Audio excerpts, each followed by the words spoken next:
Okay, तो हमने ammonia का we started with the chemical properties of ammonia. हमने दो केमिकल प्रॉपर्टी देख लिया, एक बेसिक नेचर ऑफ अमोनिया और दूसरा था कि ammonia reacts with HCl gas to give a sublimable solid that is NH4Cl।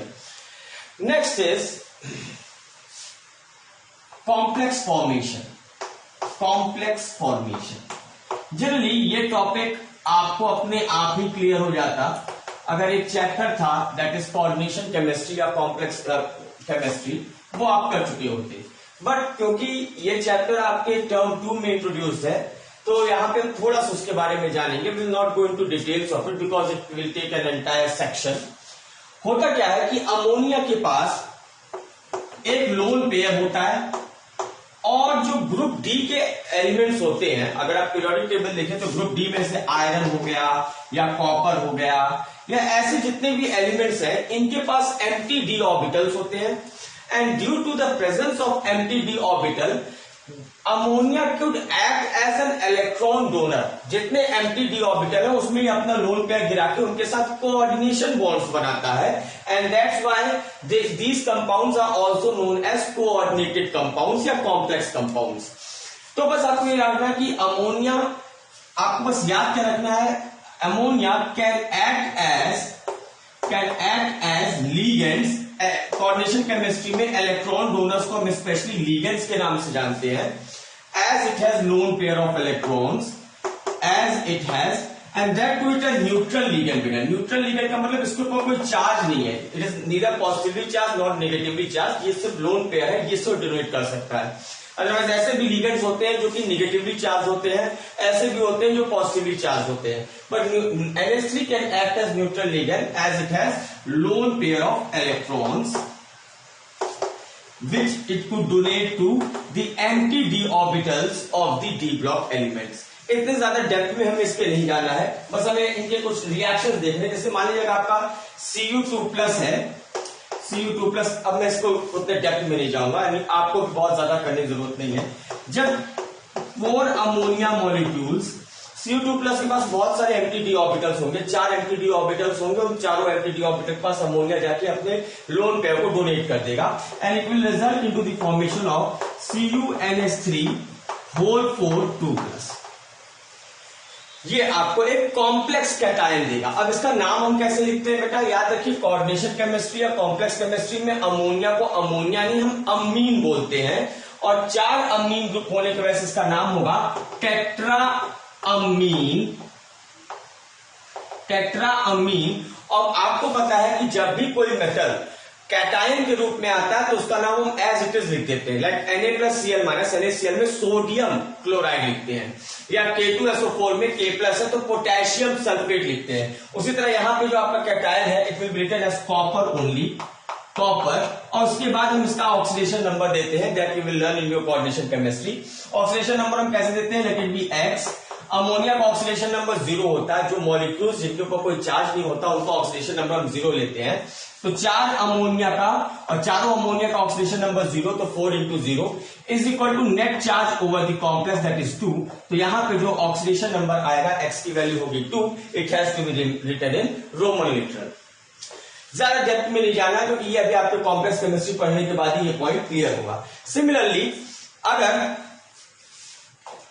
Getting this, similarly अगर मान लीजिए आपके पास से Ag+ है, सिमिलरली अगर आपके पास Ag+ है, अगर ये 2 अमोनिया मॉलिक्यूल से रिएक्ट करता है, it will give you AgNH3 whole 2+ and its name will be diamine silver 1। Complex आपके रोमन नंबर में 1, डाइअमीन सिल्वर 1। That's it। तो बस आपको इतना याद रखना, because ammonia has a loan pair of electron, it can readily donate its lone pair to empty d orbitals of the elements which form under d block, D block elements, and hence it can readily form coordinate bond with those d block elements, thereby resulting into the formation of complex या coordination compounds। Next, is qualitative analysis, या यूं कर सकते हैं radical analysis या radical identification.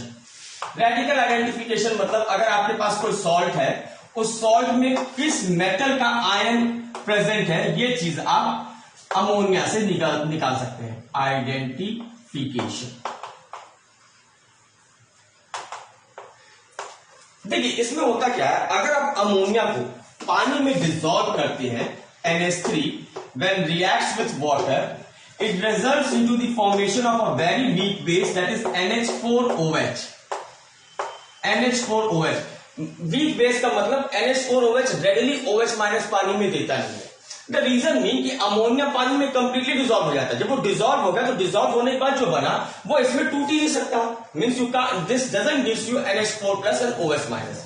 It's a very very weak base, but it is very widely used in identification of certain metallic cations. अगर आपको एक सॉल्ट दिया गया है और आपसे पूछा जाए सॉल्ट में किस मेटल का कैटायन है, तो वो चीज आप एक्वस सॉल्यूशन ऑफ अमोनिया को यूज करके निकाल सकते हैं। फॉर एग्जांपल, अगर आपके पास सॉल्ट में FeCl3 है, इसको अगर आप एक्वस सॉल्यूशन ऑफ अमोनिया से रिएक्ट करते हैं, what do we mean by aqueous? Ammonia को पानी में डिसॉल्व करने के बाद जो सॉल्यूशन बनता है, it results into the formation of FeOH whole thrice plus some ammonia gas will be liberated along with some NH4Cl will be released. ये OH Fe ले लेगा, NH4Cl ले लेगा। आई am not balancing it, you could balance it by your own. तो ये जो FeOH whole thrice, यहां पे जो आयन है Fe3+, इसके वजह से इसके सॉल्ट में जो कलर ये डालता है, it imparts brown colour, and that's why FeOH whole thrice is a brown colour precipitate. Brown colour precipitate. और जैसे यानी कि आपने सॉल्ट लिया, सॉल्ट को एक्वस अमोनिया में डाला, जैसे ही ब्राउन कलर का प्रेसिपिटेट मिल जाएगा, आप तुरंत ही समझ जाइएगा कि FeCl3 में जो आपका रेडिकल है वो Fe+ है। सिमिलरली हमारी आप CrCl3 लेते, क्रोमियम क्लोराइड, यहां पे आपको CrOH होल थ्राइस मिलता, और जो प्रेसिपिटेट का कलर होता है it would have been green colour precipitate. ये बेटा आपको याद रखना कि Fe3+ का कलर ब्राउन होता है, Cr3+ का कलर ग्रीन होता है। सिमिलरली मान लीजिए आप कॉपर का कोई सॉल्ट लेते, से आप CuSO4 लेते, CuSO4, it will react with NH4OH to give CuOH whole twice, CuOH whole twice plus NH4 will take this NH4 whole twice SO4. I'm not balancing it. यहां पे CuOH whole twice Cu2+ का colour blue होता है, तो तुरंत आप यहां से आइडेंटिफाई कर लेंगे that it will give you blue colour precipitate. Blue colour precipitate. और जैसे ही प्रेसिपिटेट का कलर ब्लू मिलेगा, यानी कि आपके सॉल्ट में कहीं ना कहीं कॉपर आयन था। सिमिलरली जिंक सल्फेट अगर आप लेते हैं ZnSO4, इसको रिएक्ट करेंगे, it will give you ZnOH whole twice, और जिंक 2+ का कलर व्हाइट होता है, so you will get white colour precipitate. White color precipitate. You will have to memorize these colors. These colors are very very very important. Similarly, if you are going to take aluminium chloride, से aluminium का भी जो hydroxide आता है, it is of white color. AlOH whole thrice. It is also white color precipitate. And here it will be NH4Cl. In this case, it will be NH4Cl. तो आपको balancing पे ज्यादा ध्यान नहीं देना है। बैलेंस इक्वेशन हो या ना हो वो मैटर नहीं करता, मैटर ये करता है कि उसका जो सेंस है वो आपको पता होना चाहिए। और कुछ ऐसे भी ये तो प्रेसिपिटेट मिल गए, लेकिन कभी कभी ऐसा होता है कि अगर आप एक्सेस ऑफ NH4OH लिए हैं तो कुछ प्रेसिपिटेट उसमें डिसॉल्व भी हो जाता है। And the very common and very important one is जैसे AgCl, you know AgCl is a white colour precipitate, वो रेडली किसी चीज में डिसॉल्व नहीं होता, लेकिन अगर इसी AgCl को आप एक्सेस ऑफ NH4OH से ट्रीट कर देंगे, it will result into the formation of complex या coordinated compound and it will give you AgNH3 whole twice GNH3 whole twice Cl। Later on मैं बताऊंगा कि इसका नाम क्या होगा। इसका नाम होगा diammine silver chloride with some oxidation number, क्योंकि आप कॉम्प्लेक्स कंपाउंड नहीं पढ़े हैं, so I am not going into its detail. Just आपको याद क्या रखना है, कुछ ऐसे प्रेसिपिटेट होते हैं जो कि एक्सेस ऑफ NH4OH में डिसॉल्व हो जाते हैं। लाइक CuSO4 ही था। CuSO4 अगर आप कम NH4OH लेंगे तो वो ब्लू कलर प्रेसिपिटेट देगा, लेकिन एक्सेस NH4OH ले लेंगे तो वो उसमें डिसॉल्व हो जाएगा। इसी तरीके से CuSO4 की तरीके से एक और आता है ZnSO4, ZnSO4, ये भी इसका भी जो प्रेसिपिटेट होगा वो एक्सेस NH4OH में डिसॉल्व हो जाएगा। So the point is well taken कि हम कैसे रेडिकल आइडेंटिफिकेशन करते हैं। अगर हमारे सॉल्व में बहुत सारे रेडिकल्स हैं, उन सारे को आप NH4OH से ट्रीट कर दीजिए। अगर मान लीजिए कलर ब्लू आता है यानी Cu2+ मौजूद था, कलर ब्राउन आता है तो Fe3+ मौजूद था, कलर ग्रीन आता है तो Cr3+ मौजूद था, कलर व्हाइट आता है तो Al3+ या फिर Zn2+ मौजूद हो सकता है। अब उसमें भी Al3+ और Zn2+ में अगर आपको डिफरेंशिएट करना है तो Al3+ एक्सेस NH4OH में डिसॉल्व नहीं करेगा, लेकिन Zn2+ एक्सेस ऑफ NH4OH में डिसॉल्व कर जाएगा। तो व्हाइट कलर के प्रेसिपिटेट को डिफरेंशिएट करना है, just go on adding excess of NH4OH and you will understand जो डिसॉल्व किया वो Zn2+ होगा, जो डिसॉल्व नहीं किया वो Al3+ होगा। I hope so this point, this is the fourth one. और जो CBSE बोर्ड से हैं वो उनके लिए अमोनिया यहां पे खत्म हो गया, बट जो ICSE बोर्ड से हैं उनके लिए चीजें आगे जाएंगी। अगला है ICSE बोर्ड वालों के लिए oxidation of ammonia. Oxidation of ammonia, अब देखिए ऑक्सीडेशन दो टाइप से हो सकता है। हमेशा ऑक्सीडेशन दो टाइप से होता है, एक फ्री हीटिंग कर दीजिए ऑक्सीजन के प्रेजेंस में, और एक कैटलिस्ट के प्रेजेंस में हीटिंग कीजिए। अगर आप अमोनिया का फ्री हीटिंग कर देते हैं ऑक्सीजन के प्रेजेंस में विदाउट एनी कैटलिस्ट, तो देखिए नियम क्या होता है कि दो इलेक्ट्रोनेगेटिव एलिमेंट्स हैं, एक ऑक्सीजन और एक नाइट्रोजन। हाइड्रोजन किसके साथ जाएगा? Hydrogen always forms a compound with most electronegative element. तो यानी क्योंकि ऑक्सीजन नाइट्रोजन से ज्यादा इलेक्ट्रोनेगेटिव है, it will take away all the hydrogen, और हाइड्रोजन और ऑक्सीजन का जो कंपाउंड है it is H2O, thereby rendering behind N2 in its pure form। तो यहां पे आपको नाइट्रोजन गैस मिलेगा। But still if you make the use of a catalyst, that is O2 and platinum catalyst at certain temperature से 1076 Kelvin near about, तो इस case में क्या होगा, आपको H2O तो मिलेगा, बट इस बार कुछ ऑक्सीजन इस कैटलिस्ट की वजह से ये नाइट्रोजन ही पाके आपका NO गैस या you know it is called nitric oxide भी बनाएगा। आई am not balancing it for you again, I assure you कि आपको ये बैलेंसिंग खुद से करना पड़ेगा, और वैसे भी एग्जाम में कभी बहुत ज्यादा बैलेंस इक्वेशन आता है। I hope this is well taken. Next is, तो इसको कैसे याद रखना है को मैं बता दूं। अगर आप फ्री हीटिंग कर रहे हैं और हाइड्रोजन और दो इलेक्ट्रोनेगेटिव एलिमेंट है, all the hydrogen will go with the most electronegative element. Oxygen ज्यादा इलेक्ट्रोनेगेटिव है, हाइड्रोजन ऑक्सीजन का कंपाउंड H2O बनेगा, N2 एज इट इज रह जाएगा। लेकिन जैसे ही आप कैटलिस्ट लेकर आएंगे, कैटलिस्ट कुछ N2 को ऑक्सीजन दे देगा, thereby oxidising it to nitric oxide. Next is your reaction with CuO, reaction with cupric oxide।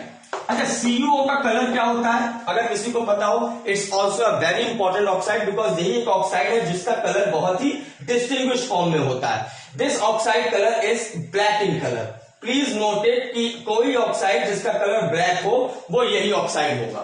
It is black colour oxide, please note down, it's very very very important. It has got a distinguishing feature. जैसे मैंने आपको बताया था NO2 gas, अगर कोई भी reddish brown gas है तो आंख बंद करके मान लीजिए वो NO2 है। उसी तरह अगर कोई भी प्रेसिपिटेट ब्लैक है तो आंख बंद करके आप मान लीजिए वो कॉपर ऑक्साइड है। अगर इस कॉपर ऑक्साइड को या क्यूप्रस ऑक्साइड को, सॉरी इट्स क्यूप्रिक 2+, अगर हम अमोनिया से रिएक्ट करते हैं तो अगेन नियम सेम है, जो हाइड्रोजन वही लेके जाएगा जो ज्यादा इलेक्ट्रोनेगेटिव है, oxygen will take away all the hydrogen and nitrogen gas will be rendered free and it will give you copper metal. मतलब black colour oxide will convert into brownish metal. This copper is reddish brown या brownish metal. Black colour copper oxide gets converted to brownish या reddish brown metal.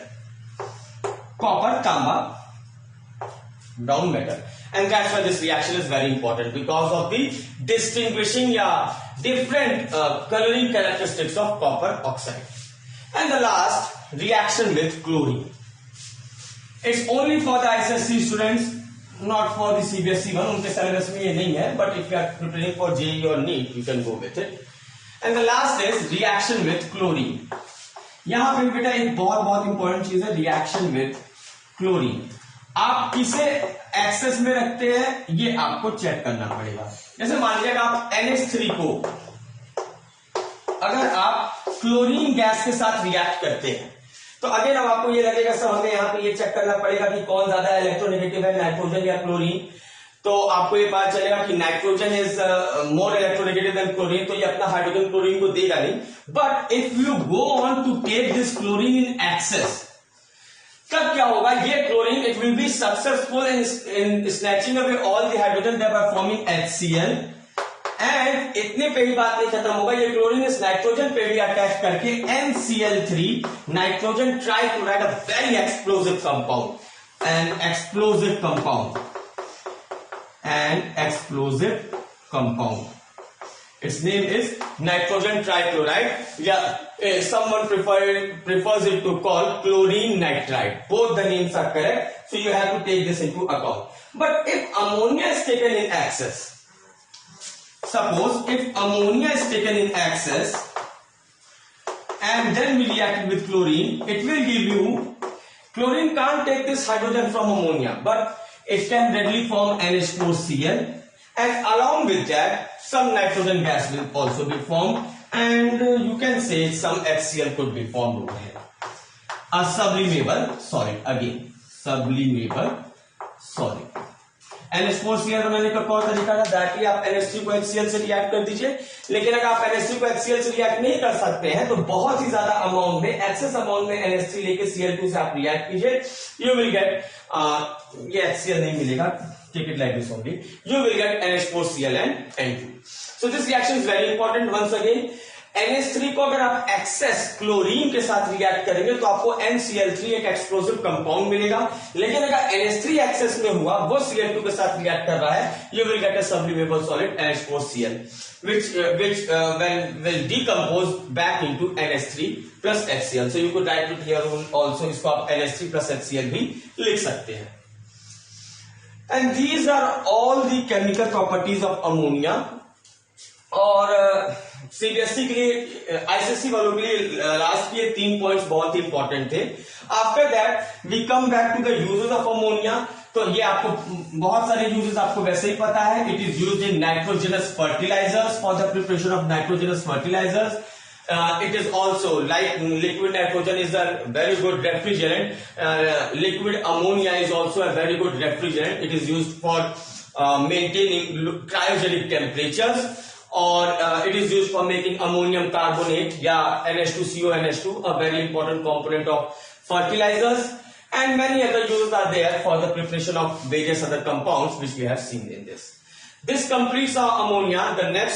In the next session we will be taking the next P block element, that is nitric acid. That's also very important and will be continued in 2 more sessions. So please be with me. Easily इसको करते रहिए तो चीजें आसान रहेंगी. लेकिन अगर आप इसे 1 दिन में या 10 दिन में करने की कोशिश करेंगे, the P block will be very much hectic. आज के लिए इतना ही बेटा. Thank you.